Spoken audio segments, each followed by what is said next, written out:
put for every day of the year. Buried inside that cathedral are some of Great Britain's greatest ever heroes: the Iron Duke of Wellington, Aberlord Nelson, the Lady of the Lamp, Florence Nightingale, and indeed the architect himself, Sir Christopher Wren. It is in fact the second largest unsupported cathedral dome in the world, the other one being in the Vatican City of Rome in St Peter's Square. Now just ahead of us there are three bridges, and these bridges are very unique. They are the closest bridges you'll find anywhere on the River Thames. The first one, the red and white one, is called the Blackfriars Road Bridge. It's named after the friars that used to be in the 12th century Dominican monastery which stood on the north hand side of the Thames to your left. It was the same monastery that Henry VIII divorced his first wife, Catherine of Aragon, in before the Reformation. Well, as you know, he burnt and pulled all the monasteries to the ground. That's why it isn't there now. If you look at the abutments in between the arches, they're shaped like pulpits of a church. That was at the very express wish of Queen Victoria in recognition of that famous abbey or monastery which stood nearby.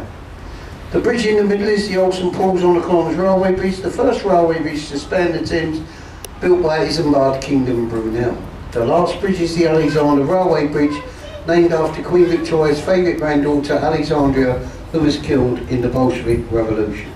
Now this first bridge, because it's connected with that monastery that stood nearby, it's always been a very romantic and a very lucky bridge. It has been said for many years, if you kiss your loved one as you go under this bridge, you will receive many years of good luck. If you're not with your loved one, you can always kiss your husband or your wife. And if there's any young ladies on board who haven't got anyone to kiss, well, I'm available up here at the front.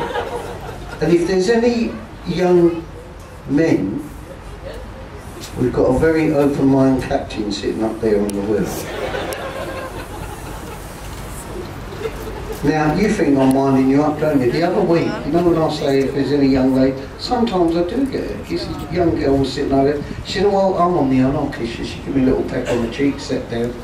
You know, the very next day, and this is on my baby's life, I wouldn't say that. The very next day, my wife rang me up. She said, Jim, we've just won £100 on the premium book. So now's your chance. Go on, I won't embarrass you. If you want to have a little peck.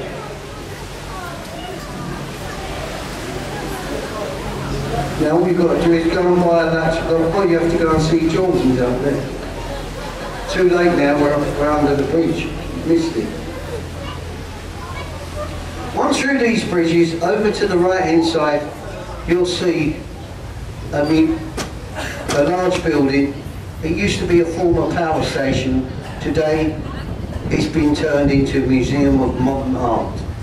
This is the Tate Modern here in London, and it's absolutely free to get in, and you'll know that when you go in there why it's free. You know, it's sort of like, I don't like modern art, but that's my opinion. You might like it, that's up to you.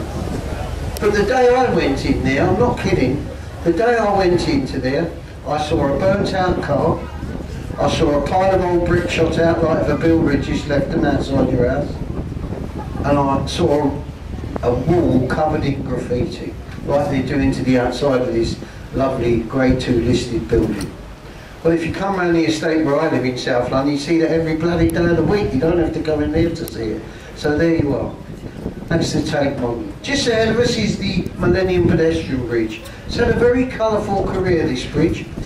It was built by Sir Norman Foster at a cost of £18.5 million, opened by Her Majesty the Queen for our Millennium celebrations, and would you believe, 1 hour after the Queen opened this bridge, a policeman closed it down for safety reasons. Because when the Queen cut the ribbon over there at Paternoster Steps, there were 400 to 500 people from all walks of life queuing up to walk across this bridge. The Queen snipped the tape, got in her car and she went home. She went somewhere, I don't know where she went. Everybody set off across the bridge. As it got near the middle, the whole bridge started to sway from side to side. It was swaying up to 1 metre each way. I was working on the river that day. We stopped about 6 pleasure boats. We thought the bloody thing was going to fall down. We're going to fish bodies out the river. And I'm not kidding you. Women and children were hanging on for dear life up there with their buggies and pushchairs. Little kids was crying their eyes out frightened, as they would be. Some elderly people couldn't keep their balance and fell over on the floor. There was other people being seasick on top of them. That's how bad it was. So they close it all down, then they try to fix it. Do you know they spent another 18 months working 24 hours a day at a cost of another 6.5 million, and this bridge finally reopened just 3 years ago, almost 3 years behind schedule. I think they should have got the ladies to build it, onto it. Now look over here, ladies and gentlemen. See that beautiful white building with thatching on the roof? That is a working replica of William Shakespeare's Globe Theatre. This was a dream for many years of an American film producer, a man called Sam Wanamaker. He got the money for the project, started to build that lovely theatre, but very sadly for him, just 6 months before its final completion, Sam Wanamaker died of cancer. His daughter, the actress Zoe, finished on time for her father, and on the very first night when that theatre opened, she scattered her father's ashes on the grounds of that theatre in tribute to a great man who had a great vision.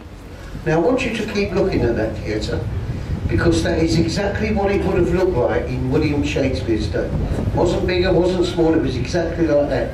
But the original Globe Theatre wasn't there in William Shakespeare's day. It was here at Southwark, but it wasn't where that one is. But I'm going to tell you exactly where it was. See the Southwark Road Bridge? Look at the right-hand corner. The bridge, the Shore Bridge, or Shore Arch. Just behind it you'll see the black glass building of the Financial Times. That is where the original Globe Theatre stood in William Shakespeare's day. So how do we know that? Well, it's simple. When they was putting the foundations in to build that building, going down into the earth underneath it, they found the round circular piles of the old Globe Theatre still in the ground. So we know that's where it was when Shakespeare was around. It wasn't there. But there's another clue, because just up ahead of us there's an ancient riverside tavern called the Anchor of Bankside. Do you know there's been an anchor pub here since the 15th century? Samuel Pepys wrote in his diary, I was sitting outside a small alehouse at Bankside watching the Great Fire of London on the other side of the river. This pub used to be frequented by Samuel Pepys, Dr. Johnson and William Shakespeare himself and some of his cast. William Shakespeare and some of his cast actually used to get changed in the attic of the old Anchor before making his appearances here in the Globe Theatre, which stood nearby on your right hand side. So there you are. It's under refurbishment at the moment, they're doing it all up, but it's a lovely restaurant. When that does open, if you haven't got anything to do one Sunday lunchtime or Saturday, you want to come up here. There's 400 to 500 people sit all along here. It's a lovely old town. Now the next bridge is the Cannon Street Railway Bridge, and as we go